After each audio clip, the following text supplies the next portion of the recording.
The AAC Report is brought to you by Blahut of Realty One Group. Whether you're looking to buy your very first home or looking to downsize or upgrade, call Blahut anytime at 407-748-0484. Welcome to the AAC Report only on the Knightline Sports Network. I'm Jeff Allen. Thanks for joining me today. And coming up, we will continue our team-by-team previews of the American Bubba Rosenbaum from the Sports Objective podcast in North Carolina. We'll be here to talk about the East Carolina Pirates. And from the Pony Stampede podcast, Billy Embody will join us to talk about the Mustangs and their hopes for improvement in the 2019 season. But first, we have a special guest.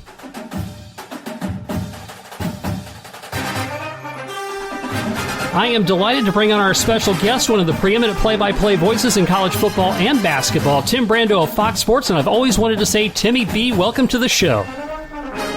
Jeff, thank you. It's great to be with you, and as I say, it won't be long before we're looking at toe meeting leather, and that's always a good thing. Absolutely. So as someone who's covered the college game as long as you have, and not just the brand names, but as a connoisseur of it all, how would you rate UCF's 25-1 run over the last two seasons? Oh, incredible. I mean, it's one of the all-time great runs, and I think, honestly, it might have lasted even longer had it not been to the injury. Without question, I think Milton McKenzie, that was just unfortunate what happened to him. A great kid, great young man, and a wonderful offense. And listen, even with that, I thought they were very competitive in that game with LSU. Could have very easily won it, with a lot of young players pressed into duty. Mackenzie Milton is a transformational quarterback. And when you lose a guy that really transcends the game and the offense for you, and he does, they could have easily gone south much more quickly than they did. And really think about it. When you have a coaching change in the middle of that run, look, Scott Frost is an all-timer, and I think he's going to have a great year at Nebraska this year. But, let's just think about it. Can you imagine a coach coming to a group of five job that had more pressure than the head coach of UCF a year ago? No. Think about that. I mean, anything less than undefeated during the regular season would have been a massive disappointment. So much credit needs to be given to that entire staff and everything that they were able to accomplish a year ago. And with Brandon Wimbush coming in this year, the transfer, I think there's a very good chance with this program again that it can run the table. In fact, I've got that predicted. I think that the winner of the game between Memphis will win the other side of the division, I think, in the American. They don't play in the regular season. I think the winner of the Memphis-UCF game is definitely going to be in the New Year's Six. And honestly, they'll be the teams that I'm championing once again to have the right to sneak into the playoffs. I will do that, and I will gladly do that. And I think the level of play in the American Athletic Conference has been superior to that of two Power 5 conferences in the last two seasons. I think it's better than the Pac-12. I think it's better than the ACC right now.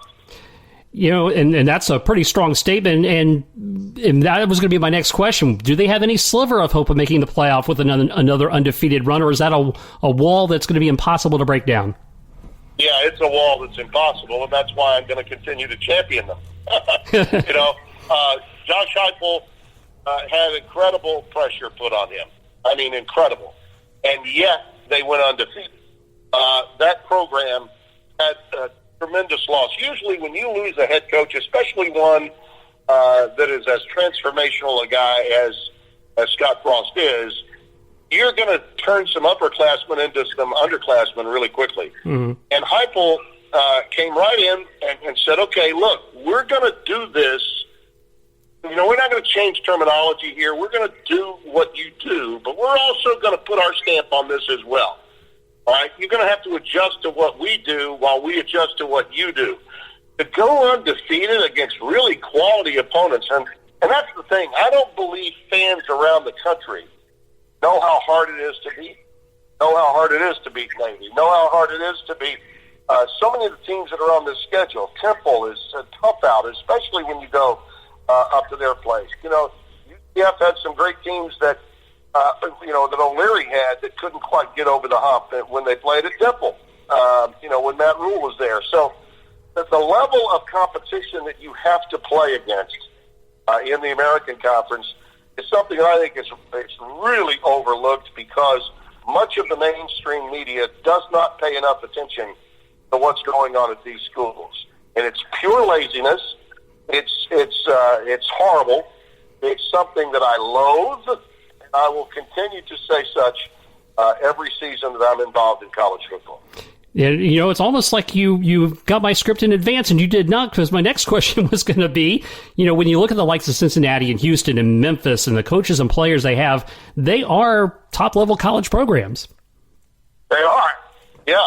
I mean, and this is not, I don't know how people in my business somehow don't remember, but I recall a time when USF was number 2 in the country. Mm-hmm. It wasn't that long ago. They were playing Louisville in a matchup of top 3 teams. It was like, are you kidding me? Mm-hmm. So it's amazing how much is easily erased from the minds of those that don't want to deal with reality.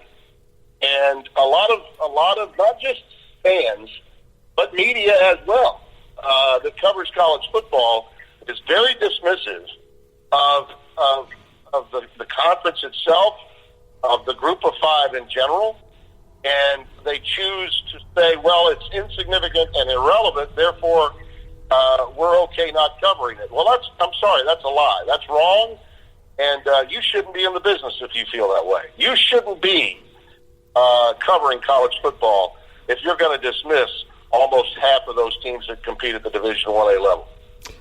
Commissioner Mike Oresco is somewhat of a polarizing figure in these parts. While the American has separated from the other G5s, the fan base doesn't feel like he pushed UCF adequately on the playoff front and now scheduling. And you work with Mike for many years at CBS, so you know him better than most. What has he done well, and where has he been challenged?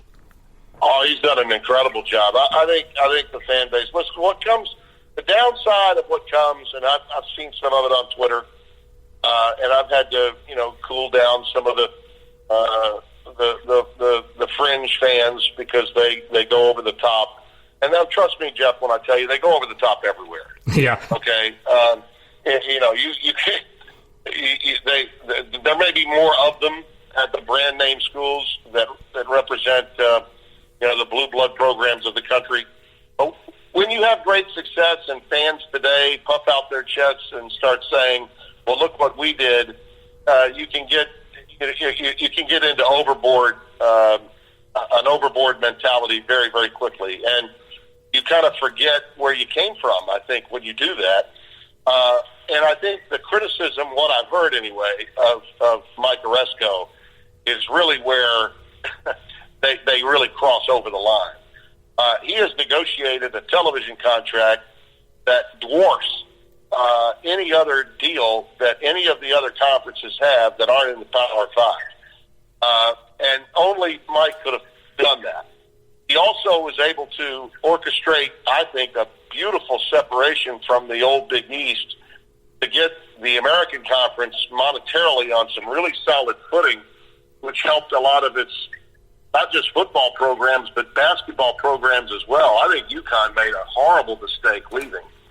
And they'll find that out. Now, listen, the Big East is a great league and has tremendous history, and I cover it on Fox. So I'm not going to disparage or cast aspersions at that league at all. But to leave its football program in a state of purgatory the way UConn did makes no sense to me, especially given the amount of money, the revenue that's just handed to member institutions now based off this new television deal that was made. No, it's not the same amount of money that the Power 5 get, but it is more than market value and a hell of a lot more than any other conference commissioner, I think, of those institutions could have been able to arrange. And I do think the method to his madness with regard to P6, trying to push the P6 machinery is one of the reasons why he was able to get that deal done, a multi-year deal worth $1 billion overall. That was a wonderful, wonderful deal he did, and he should get credit for it. As it relates to not, maybe throwing around the pom-poms for UCF the way a lot of the fan base believes he should have, I think Mike had to be more measured, and he had to represent, I think, the stable position that he has as commissioner. When he walks into a room and they're discussing the future of intercollegiate athletics, those that govern the game, those that are in positions of power at those other leagues, he's got to be able to coexist in that world. Whether it's Greg Sankey of the SEC, Swafford of the ACC, or Jim Delaney's new replacement now with the Big Ten, he's got to be able, not only for the potential of maybe one day seeing the advantages that could come from expansion to 8, which I think is very much in play, and would probably enhance not just the group of 5, but immediately enhance the American, because it's the league most likely to get bids into an expanded 18 playoff. But he also has to keep in mind scheduling. To keep these schools at these power conferences, like those in the Big Ten, by example, who are scheduling a lot of teams from the American, he's got to have relationships with these people. So Danny White, and I love Dan. I think the world of the guy. He was doing plenty of marketing for UCF's cause. Yeah. And I think Mike knew that. He was aware of that. And he said, you know what, if the athletic director is going to be this aggressive, here go, my man. There's nothing here for me to do. I've got to maintain strong relationships with everyone else. And that's why I believe Mike was a lot more tempered with his enthusiasm. He was very supportive, but he was not as boisterous as the athletic director, which, in my opinion, he should have been. He should have been more down the middle. He's a commissioner of the league. So where do you stand with, like, Danny White is now, in trying to negotiate schedules, and there's a lot of talk about, should they take 2-for-1s or get 1-for-1s? Where do you think the plan should be for them on that? I have no problem with him turning down the reported Florida arrangement with Scott Strickland. None whatsoever. I applaud Scott for trying to make the deal, but I certainly do not. I'm not going to be critical of Danny for turning it down if, in fact, if that happened. What he's saying is, our program's been the best in the state of Florida for the last 3 or 4 years. Why should we take a 2-for-1? I get that. He's taken a lot of heat from a number of other people in my profession nationally because of it. But I like what he's doing. The biggest problem we have in college football right now, Jeff, is the lack of stability in scheduling, period. The journey or the path towards the college football playoff is so much easier for some teams in some conferences versus other teams in other conferences. Hell, even in the same conference, check the path to Alabama schools, what Auburn would have to navigate to get in and what Alabama would have to navigate and get in. It's apples and oranges. They're in the same league, in the same division, and it's apples and oranges. So we've got a lot of issues there across the board that I think need to be dealt with. But until such time as we deal with these changes and the college football playoff is forced to expand, and I think we're getting very close to it. I think we're going to take a very long look at it at the end of this year, especially if we have as much controversy as I think we will, which is as much or more than we had a year ago and the year before that. And they do have contractually, ESPN, the right to make those changes every 3 years in this 12-year deal. And this we're embarking upon the 6th season of this 12-year arrangement right now. So they're going to look at it. Regardless of what you hear Bill Hancock say what you hear Greg Sankey of the SEC office say, they're going to look at it, okay? That's a fact. They're going to look at it. So hope for chaos and understand that your athletic director is trying to hold serve with regard to what he's doing with any scheduling until such time as we find out where the next step is going to take us, which I believe is going to be to 8. I wouldn't mind 6, but I think 6 has already kind of gone the way of the dinosaur. And that's a good thing for the American because with 8, that would guarantee a spot to a non-Power 5 team. 6 probably wouldn't do that, but 8 definitely would. And I think that's the direction we're already headed in. Yeah, so you root for chaos, and then, a continuation of the Clemson, Alabama fatigue certainly... oh, God, yes. Yeah. Yes. And I think that's where we are, Jeff. I mean, if I can tell you in June who's going to be playing in January, we got a problem. And I can tell you in June, just about every June, maybe not who the 2 teams are, but I guarantee you I can pick 3 out of the 4 every year. I mean, if there was a way to get into a sports book, okay, in Vegas, and have an over-under on number of teams that the majority of the country could put in there, all right? Right now, if you said to me, Clemson, Alabama, I'm picking the 3rd, I'm going to go Georgia, all right? And then my 4th team, I'll go for blanks and giggles. I'm going to go Big Ten champion, I'll say Michigan, okay? Those are my 4 that I've already picked in my preseason top 10 as the 4 teams getting in, all right? Georgia running the table, then losing in the SEC title game, still getting in. Oklahoma and Texas splitting the regular season, the title game. I think could possibly beat one of those 2 teams. But I think Michigan's got a great chance with their schedule this year to finally pull it off and win the Big Ten. But let's say I put those 4 in, and I might be wrong on Michigan. And but if I'm wrong on Michigan, I may be right about Georgia. And if I'm wrong about Georgia, I might be right about Michigan. What I'm saying is, I could give you 3 teams. If I could give you 3 teams in June or July, go into a sports book and say, okay, I'm going to take these 4, and I'll bet this much money that I get 3 out of the 4 right against the field. And I would be right, in my opinion, 9 times out of 10. And that's where we are in college football. And that is not good for the game. That is bad for the game. We have disassociated everyone west of the Mississippi. And for the last 3 years, I've got Michigan actually making it. But for the last 3 years, we haven't had a Big Ten team get in. And that's the most densely populated area in the country that have been left out for the last 3 years. All right, so we got issues. We've never flourished more in college football. The sport has never bankrolled more money, but it has never been in more peril, in my opinion.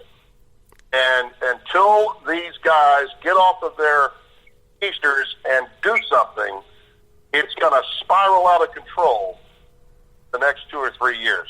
So they had better do something before this contract is up, or we're going to see a major upheaval, and God only knows what else that can go wrong. Attendance is beginning to slide. Television ratings, particularly of the playoffs, are beginning to flatline.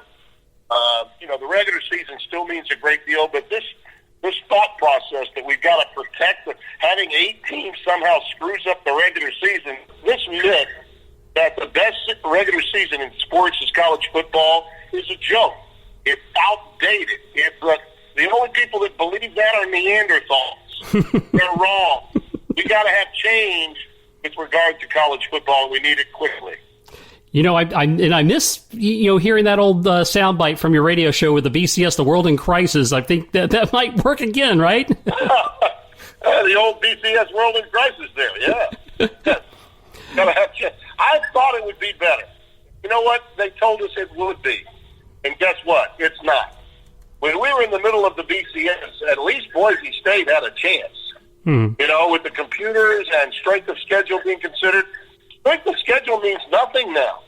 No, I don't blame these teams from the SEC not scheduling anyone in mid-November, except FCS schools. If you can get away with it, why not? I don't blame them. We got to fix it. You got to fix it fast. So who else nationally do you see on the horizon that maybe nobody's really talking a lot about? I know you mentioned Nebraska earlier. Who are some other teams maybe? Honestly, Jeff, I'm really high on Iowa State. I think that's a team. Sean Purdy was an incredible freshman story. Came in Game 4 last season against Oklahoma State after Iowa State had lost yet another quarterback. They were down to their third option. And this young kid, he's a big-time talent. He's going to be a Heisman Trophy candidate, not this year, but I think next year. Just a sophomore. Now, they lost, obviously, a great wide receiver and a magnificent running back, but they really recruited well. Matt Campbell was interviewed by the Colts a year ago. He's a hot commodity. I think that's a team to really keep an eye on. Two other teams in the Big 12 I like. I think the Big 12 has really rebounded well from, almost extinction a few years ago. Teams like TCU, which has been a little bit up and down, last year managed to get back in a bowl game, but if you recall for them, they thought they were in the mix. They were highly ranked, got inside the top 15 at one point, and then got banged up. And when they have bad years or so-so years, Gary Patterson's teams seemingly respond. So keep an eye on them being a lot better than maybe some folks and other pundits think. And then the other team that jumps out at me is Baylor. Charlie Brewer is a really good talent. Matt Rule's done a wonderful job of turning that thing around. They're offensively, they are the goods. Those are all teams from the Big 12 that I really like a lot. In the Big 10, not many people are looking at other squads outside of Michigan, Ohio State. And Michigan State is a team that's kind of lying in the weeds. They always do. Lewerke was hurt last year. Their offense really sputtered. They couldn't get it going. And I've got them early this year at home with Tulsa to open our season on FS1 on the 30th of August. And then we get them again with Arizona State, which is another team out of the Pac-12 to keep an eye on. But Michigan State is, they're like the Rodney Dangerfields of the Big Ten. And I don't know that Wisconsin is going to be up to Wisconsin standards, but I think Michigan State could be as good or better than maybe anticipated and could sneak up on, as usual, either Michigan or Ohio State again. And the team out west that I really like is Oregon. The only problem with Oregon is their schedule. They have that early game with Auburn, which is a must. Sort of like last year with Washington, the Pac-12 desperately needs Oregon to win that game. And then they have to go on the road, to Utah and to Stanford, which is no easy task. But if Herbert can stay healthy, if Justin Herbert can stay healthy, I like what Mario Cristobal has done with his offensive line. And from a defensive standpoint, that team's really kind of turned it around. So those are the other teams that maybe haven't been mentioned as much that I really like. Possibly one other team that's out of the SEC that could surprise, but they've got probationary issues with the NCAA, Missouri. I think that that team is keep an eye on them with the transfer quarterback and with Derek Dooley doing such a great job for Coach Odom and that offense. They might get into the Georgia game late in the year, 8-0. But Missouri's got a chance, I think, to really surprise a few people, maybe even Florida over in the SEC East. So keep an eye on them. They play an early game with Purdue, and we'll get a good handle on where they are when they match up against the Boilermakers. And, Tim, you're going to be doing yet another season with your wingman, Spencer Tillman. What is this now, 20, 21 years now? Yeah, you're right on. In 20 of the last 21 years, we missed one season when I left CBS and the SEC on CBS College Football Today. I was doing some games, too, with him in the NFL and occasionally some doubleheader games when we had him at CBS in those days. And I left to go to Fox in 2014. He stayed back and did the studio for one additional year. And then when Joel Klatt moved up, I worked with Joel Klatt and Brady Quinn my first year at Fox. And Joel was doing studios on weekends, so I had him on weeknights. And then I had Brady on weekends. And each of them had to get new partners because Charles Davis moved to the NFL, and that created an opening. And how about Spencer coming over and joining me? And we're together at the hip yet again. And, I have a grandson named after him by my oldest daughter. So he's a dear, dear friend, and, I'm really, truly blessed to have a chance to work with him again this season. Well, I know you're at a great point in your life with the college football and basketball play-by-play, but I do have to say I miss your radio show because it was such a great showcase for college sports, and the fact that you didn't just take the status quo position nationally, you challenged it. Thank you, Jeff. I appreciate that. I'm asked often about it. I don't miss it. I miss the guys that I worked with, Patrick and Rogers and Dave Druta, my producer, and Jay Watley, all those guys that have gone on and their careers are flourishing. They're doing well elsewhere. We were quite a fun group for those years that we were doing it. And my total run was 14 and a half years with that show, long before it was televised by CBS Cable. So through Sporting News Radio and then later Sirius XM, we managed to stay on almost 15 years, and that's a lot. And what I found was after I stopped doing the studio at CBS and I started doing games, the work ethic and the time that it takes, the meticulous nature of preparation to call football games versus being in the studio made it a really tough task to try to hold down both being there for my audience every day and then having the time to actually adequately prepare for games. So I pulled the plug on it, and I'm really glad I did. I've got grandkids now. I probably need to be home more and concentrate more on what I really love, and that's calling the game. Well, Tim Brando of Fox Sports, we certainly appreciate you taking the time. Thank you, Jeff. Appreciate it. Anytime. Okay, my friend? You got it. And we will be back with our continuing team-by-team previews, East Carolina and SMU, when the AAC Report continues in just a moment. Are you tired of the endless money pit of paying rent? Do you have a home you need to sell for top dollar? Talk to the Hometown Advantage award-winning real estate professional and fellow UCF Knight, Blake Blahut of Realty One Group. Blake has proven to produce results and a smooth process for his clients all across Central Florida. Whether you're looking to buy your very first home or looking to downsize or upgrade, talk to Blake Blahut. Visit him at his website, Blake'sOrlandoHomes.com, or contact him anytime at 407-748-0484. Again, Blake'sOrlandoHomes.com and 407-748-0484. Get the hometown advantage by working with Blake.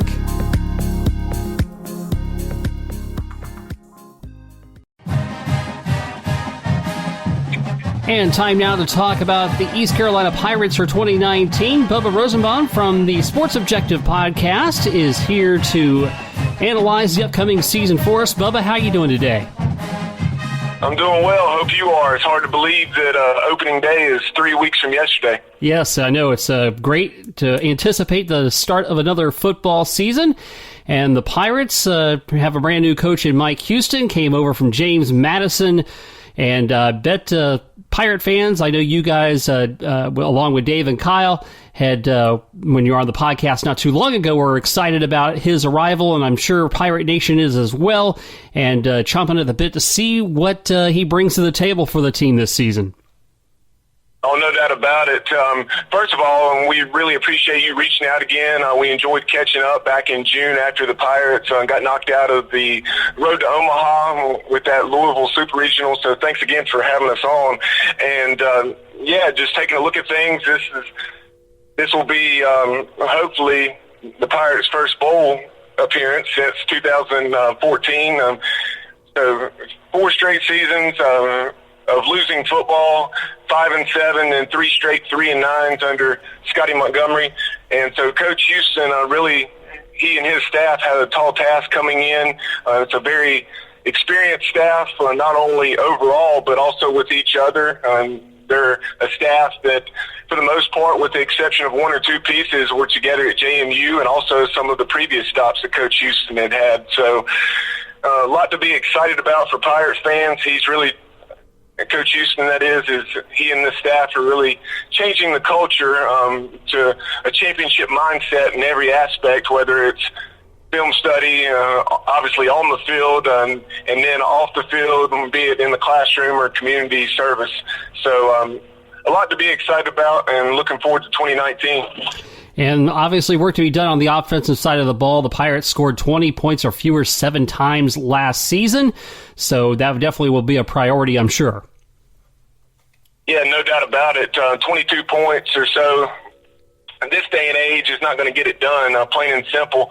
So I'm very excited to have Donnie Kirkpatrick and Steve Shankweiler back on the offensive side, two veteran coaches with 35 to 40 years plus of experience. Donnie Kirkpatrick is the offensive coordinator. He's a guy that is no stranger to Pirate Nation. He served on Skip Holt's staff for the duration of that era, and then also was retained by Russell McNeil. He was the Pirates recruiting coordinator, and then also the wide receivers coach. So he's someone that knows what it's like to coach football at East Carolina, and is a seasoned vet, as they say in the business. And offensively, on the offensive line, to have a veteran line coach like Steve Shankweiler, a guy who's in his fourth stint at ECU and fifth head coach, so much like Donnie Kirkpatrick, knows the landscape, knows what it's like to be a Pirate and the things that are required to be successful. But taking a look at that offensive line, it's an offensive line that Coach Houston and staff coming in understandably had their doubts, but they've been pleasantly surprised thus far. You have a couple of experienced guys on the left side, and Deontay Smith, the left tackle, and then also left guard Cortez Heron. So that appears to be the real strength. And you also have a lot of guys that can snap the football, which you can never have enough of. And right now, if the Pirates were to play tomorrow, Brandon Pena would be the starter at center, it appears. And then the right side, not quite as experienced and a little more doubt there, but it's a unit overall that Coach Houston and Coach Shank and also offensive coordinator Donnie Kirkpatrick have been very pleased with the strides that they have made thus far. Kind of moving on to some of the skill guys, we'll start off on that all-important quarterback position. Holton Ahlers is expected to be the starter. However, the competition is still very much open. Yesterday being Saturday, August 10th, there was the first scrimmage of fall camp. You had Holton Ahlers performed very well, and then Reed Herring performed nicely also. Herring began 2018 as the starter with Holton Ahlers, the true freshman, seeing some spot time, and then Ahlers, a few games into the season, eventually became the starter and performed pretty well, even though you look at that 48% completion percentage and you're like, well, that's terrible. And it certainly needs to improve, but it's one of those things that if you saw the Pirates play and you knew the lack of running game that East Carolina had, and then just the pass protection that was shaky also, you would have understood where that 48% came in with some drops and then also some throwaways and a lot of vertical throws mixed in. So overall, a solid freshman campaign for Holton Ahlers, and then Reed Herring is a solid prospect as well. He had his ups and downs, as you would expect for an inexperienced signal caller, but he is someone very glad to see him stay at ECU and not transfer, because otherwise the Pirates would have been faced with potentially looking at a backup quarterback that would be a true freshman. Yeah, so you mentioned the running game was a bit of a struggle last year. Do you think that will get much more improved this season? I certainly think so. If it does not, it won't be because of a lack of trying. I can tell you that.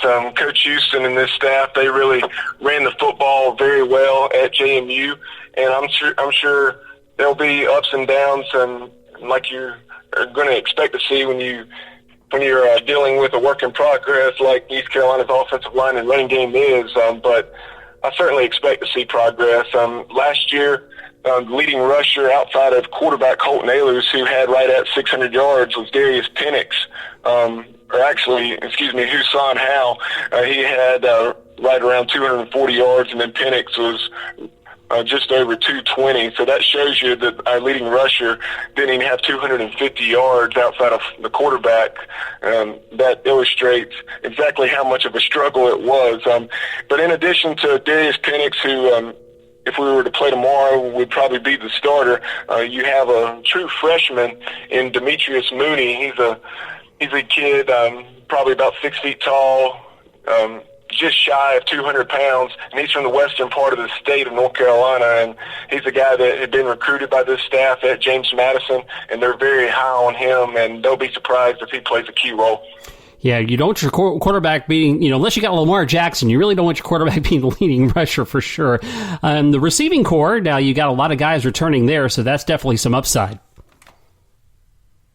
Definitely. There's certainly a lot of talent there.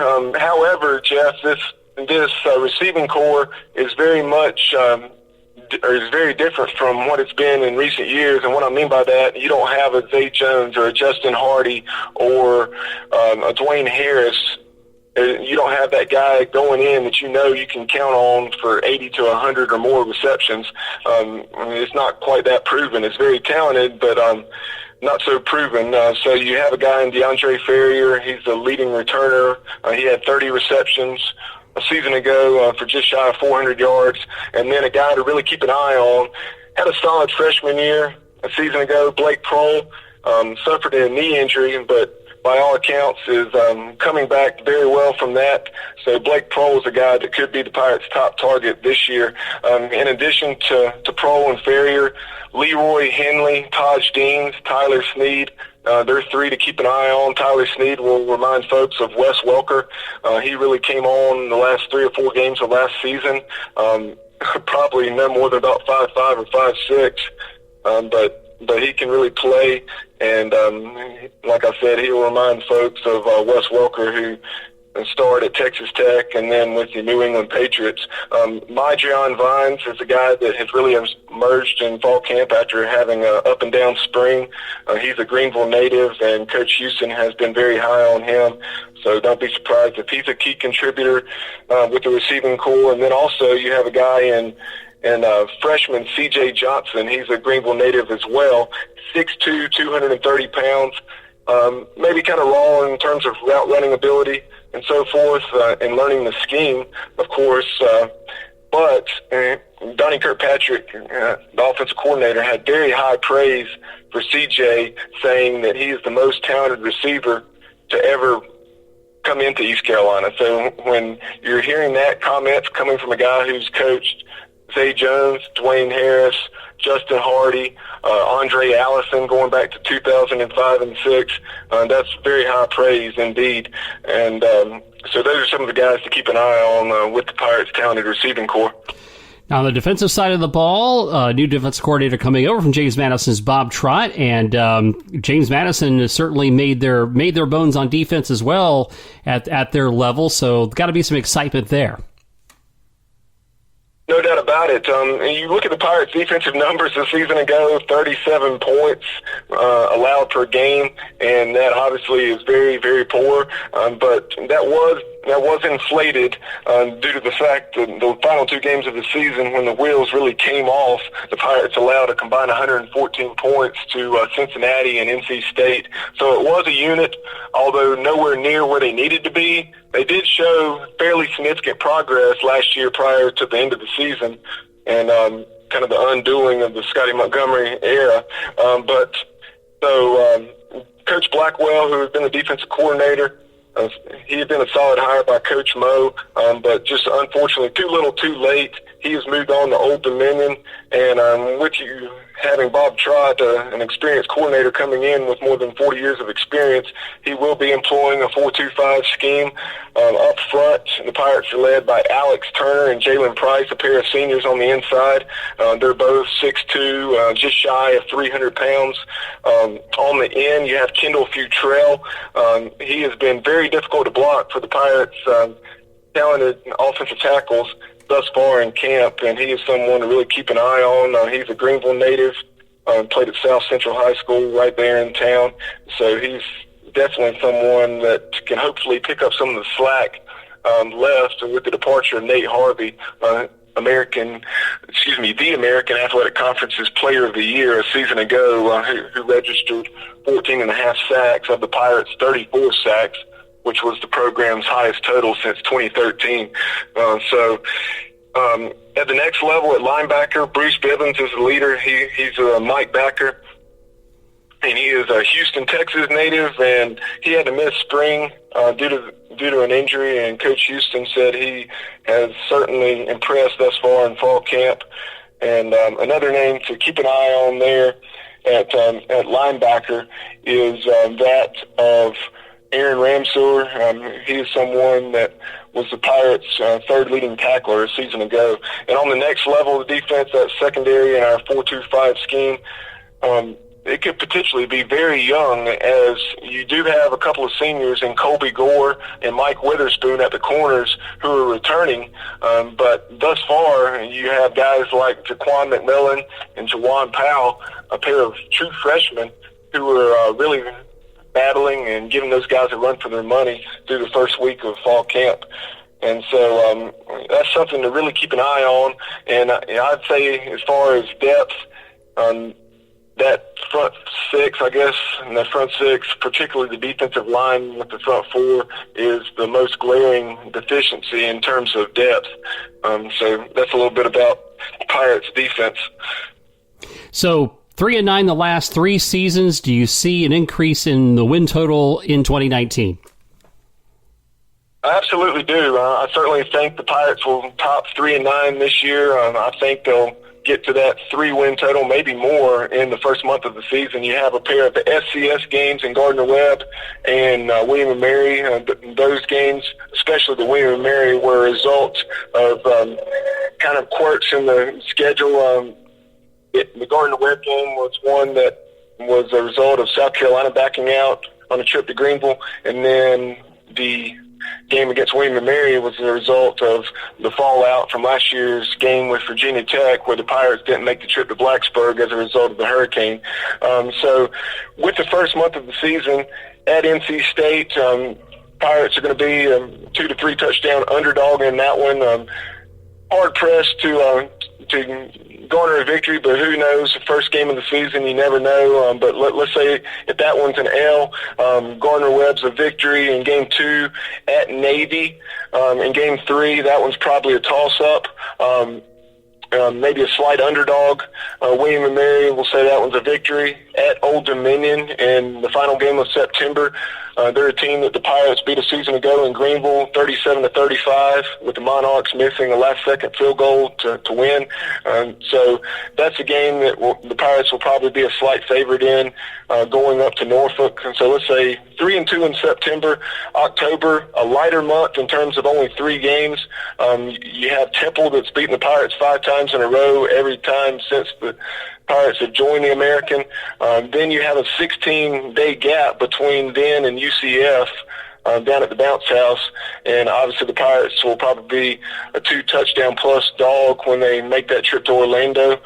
And then they're wrapping up October with USF at Dowdy-Ficklin, a team that the Pirates have only beat once in their history. So with October, 3 difficult ball games, and the Pirates are certainly going to have to reverse their trend of losing to those foes if they're going to garner any wins. But I'd say I really like the Pirates' chances of knocking off either Temple or USF, with those games being in Greenville. And in the month of November, you have Cincinnati at home. That one's going to be hard to pick up a win. You have at SMU. Pirates are probably going to be a touchdown or so dog in that one. Open date. Then at UConn, which was the only team that the Pirates, they beat all 3 times under Scotty Montgomery. I certainly expect that to continue. And then you round things off with a Tulsa team that is in year 5 of Philip Montgomery and needing to show a lot of improvement, and that could be a huge game with the Pirates potentially playing for a bowl. So if I had to put a number on it, I'll say 5 to 7 wins, and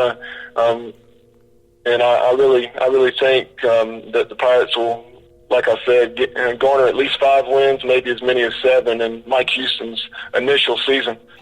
And, of course, possibly a bowl bid as well. And, Bubba, I'm asking everybody who's doing a team preview for us to give us a pick for the American. Who's going to be the champion? I'll go with UCF. I think Cincinnati can certainly push you guys, especially with that game being at Nippert Stadium. But with UCF's success and just until somebody knocks them off, it's hard to go against the Knights. All right. Well, Bubba, I certainly do appreciate it. And tell the folks real quick about the Sports Objective podcast. Yep, you can follow us pretty much anywhere, or listen to us, I should say, pretty much anywhere podcasts are found. TuneIn Radio, Google Play Music, SoundCloud, YouTube, you name it. You can probably find us there. On social media, we're at TheSportsOBJ. On Instagram, that's on Twitter. On Instagram, it's at The Sports Objective.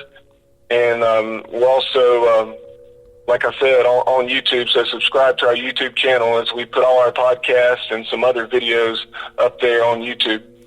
All right, that's Bubba Rosenbaum from the Sports Objective podcast, breaking down East Carolina for 2019. Thanks again for joining us, Bubba. Absolutely, and we appreciate you having us on and look forward to catching up during the season and then, of course, with basketball. And like the Sports Objective guys, along with Bubba, Dave and Kyle are also part of that podcast. I totally like the hire of Mike Houston. He took James Madison to the FCS National Championship a couple of years ago, led them to a victory over East Carolina on their turf. Mike Houston definitely has the it factor.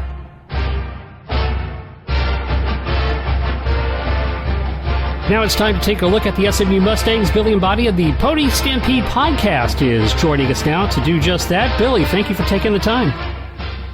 Yeah, absolutely. Anytime. Thanks for having me. So as SMU goes into year number 2 under Sonny Dykes, what was the anticipation last year in the transition year? Did you expect them to have success, or did you expect them to struggle as they did?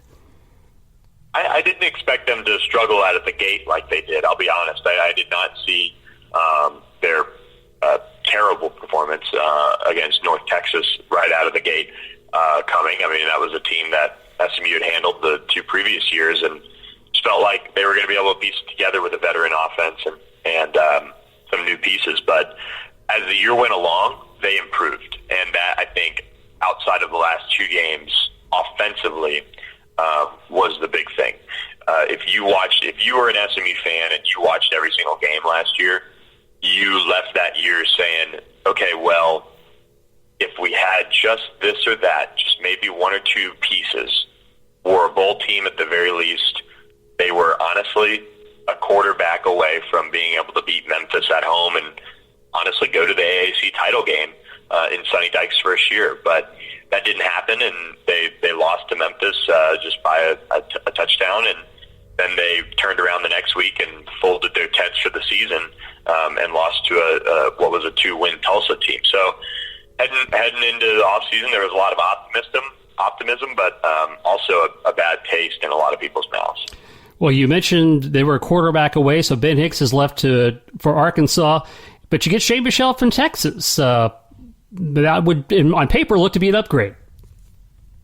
Yeah, absolutely. Huge upgrade over Ben Hicks. And look, I mean, Ben was a big part of the reason why, I think SMU had success under Chad Morris, but at the same time, he was his own worst enemy. And I mean, I've never seen somebody that will go down as the all-time leading passer for a program be as polarizing of a figure as Ben was for SMU fans. But that's a whole nother story. We can do a whole nother podcast on that. But they get Shane Buechele, who's a career 60+% completion percentage guy in the Big 12, somebody who went in and set records as a true freshman at Texas, and really, I mean, when things were on shaky ground for Charlie Strong and that staff, I mean, he was a bright spot in the future. And then Sam Allinger ultimately beats him out. But look, I mean, they got somebody who's an absolute pro, comes from a pro family, his dad's an MLB pitcher, and then Shane is just he's seen it all. I mean, it's not like they're throwing the dice, rolling the dice on somebody who is highly touted and transferred out of another program and never had success. Shane has had success. He's experienced just about anything you can, and even Sonny Dykes coached against him in Cal when he was at Cal when he was a true freshman. So they're getting somebody they're very familiar with and somebody who's had plenty of success. And he's got to be licking his chops. He's got a receiving core that is very top-notch.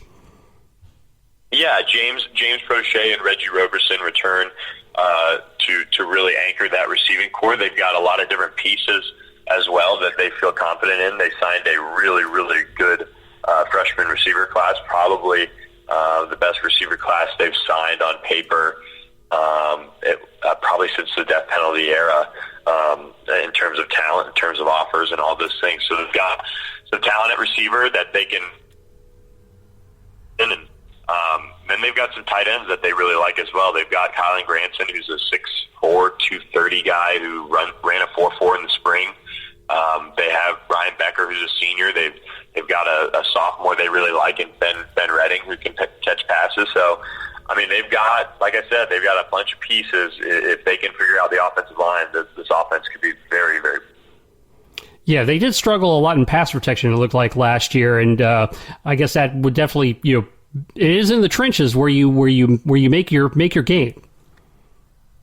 Yeah, absolutely, and for I think SMU, that was something I would say, weren't necessarily prepared to struggle so much with. I mean, Chad Pursley was one of the best tackles in the AAC, but look, Pursley, Nick Natur, the entire right side of their offensive line as well was really just banged up pretty much the entire year, and ultimately they lost Nick Natur for the year. They lost some of their other linemen for the year, but now they're completely healthy for the most part on the offensive line right now, and they added some more depth.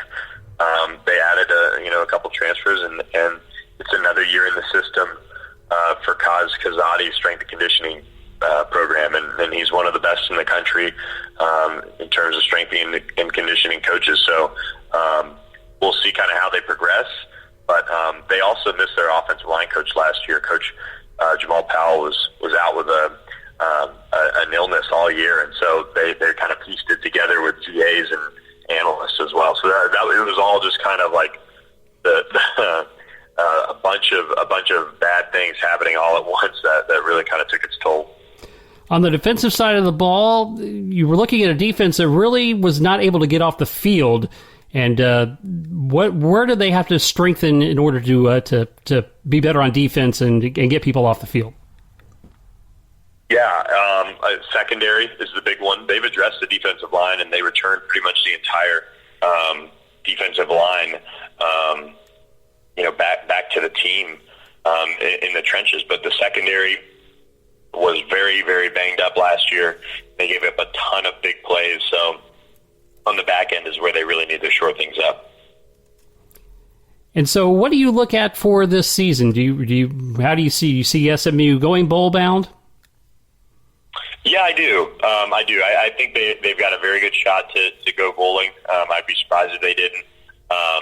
And then at the same time, they have a real shot to win the conference, the division. I really do believe that. I mean, like I said, they were a quarterback away last year. They really didn't lose much off of this team from a year ago. And I think Shane is that big of an upgrade from Ben Hicks. I really do. And defensively, I mean, I've been covering the team and been around the team for about almost a decade now, and I haven't seen defensive line depth like this at any point. So I mean, that's something that they can hang their hat on, and if they can piece it together defensively in the secondary as well, that'll really change the fortune, I think, in terms of how high this team can go. Kevin Kane's a really good defensive coordinator. He turned down the Oregon defensive coordinator job in the offseason just after his first year at SMU, so you can kind of tell some of the national respect that people have for him. And I just think this is a staff that has put together a good plan, and the coach and the players have really, really bought in. And do you see Sonny Dykes being there for a while? He's had his run up in the at Cal and in the Power 5. Do you think this is a long-term job for him? Yeah, I do. He's said it multiple times, and you can take coach speak and all of those things, and take it with a grain of salt. But I mean, he bought a house as close as you can possibly get to SMU.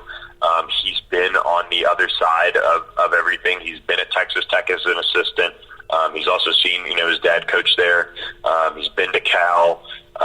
He's been at Louisiana Tech, and he really feels like, now with the new indoor and facility upgrades that are going on, he feels like he's in a place where he wants to walk his kids to school, and then eventually they'll drive themselves to high school in Highland Park right around the corner, and he wants to raise family here and do all of that. And he feels like SMU's really bought into being a program that is supported financially by its backers and given coaches whatever they need to do to be successful. And he's really executed his plan very, very well. And I'll give him a lot of credit. He's talked the talk, and he's really walked the walk so far since he's been on campus. I really do think he wants to build something here and be at SMU a very long time. How difficult is it for SMU to get attention in the Metroplex? Texas obviously is a huge football state, and Texas A&M are certainly the teams that get a lot of the attention in state. But how difficult is it for SMU as far as getting attention in the Dallas area? I think it's difficult to an extent, but it's not at the same time, because you look back when SMU had its run in basketball under Larry Brown, when they were really, really successful, and you had Tony Romo at basketball games and Jason Garrett sitting there and Allen Iverson would stop by. And now that was kind of a different story, right? You're talking about basketball, you're talking about kind of a cool place to be. But look, if they recruit Dallas the way they're talking about recruiting it, and I've noticed it on social media when some of these big-time transfers like Reggie Roberson, Kedrick James, Chevin Callaway, Thomas Shellmeyer, just this offseason alone have transferred back, it's kind of galvanized social media a little bit. I think SMU's done a really good job embracing Dallas more than it ever has. It's hard to get attention, and it might not necessarily translate into a packed house. I don't think that's realistic unless they're bringing in a Texas for a non-conference football game, but they'll get their fair share of attention, because I'll say this about the Dallas media: they love winners, and they will come out and cover it if you're winning. Well, Billy, one of the things I'm asking all the guests I have on the program during the team previews is who they think is going to be the conference champion. Who do you like? Oh, man. I think it's tough to bet against UCF. I think they're going to be able to figure it out and win the conference another year. I'll be interested to kind of see how things go from there for them. But I think they're my bet at this point.